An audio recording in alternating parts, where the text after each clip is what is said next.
you don't have that foundation, I don't know what to tell you. But that itself, I look at my children today and I smile and I thank God because we went through a big storm, but it did not affect him on the field. Wow. I mean, that's mental health is such a subject that people glance over and they don't want to talk about it. And I think a lot of young men need some kind of help. And that's something that I talk about with every school, every college. I always ask, who's the person that helps the kid adjust mentally? Because some kids, they have anxiety. Some kids, like, I mean, I had Darren Waller was in my program. He had anxiety at 16. This man's 6'5", 240, good-looking man. But nobody ever addressed it because he was so good in football. Right. You know, right. and I tell people, like, mental health is something that needs to be talked about. So I'm glad we're talking about it right now because these kids need it. It's a chemical imbalance. And me as a mother, a strong-willed person, when I went through this, my doctor, they wanted to put me on medication. I was like, no, I don't want to be.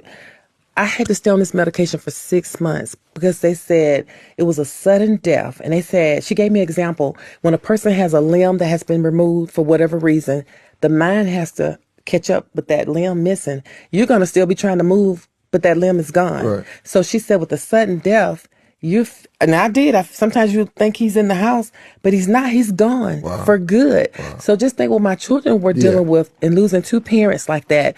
And so they had to get therapy. We all went to therapy, and I thank God that we did. But me, I had to take medication, and it's no taboo for me because if I didn't, I couldn't be sitting here talking to you right now.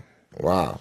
So Yes. that's again, and especially in the Black community. I think. We just say we're gonna pray about it and that's No, it. God gives us common sense. Yeah. And you have to use the common sense. He makes the doctors, he makes the therapists.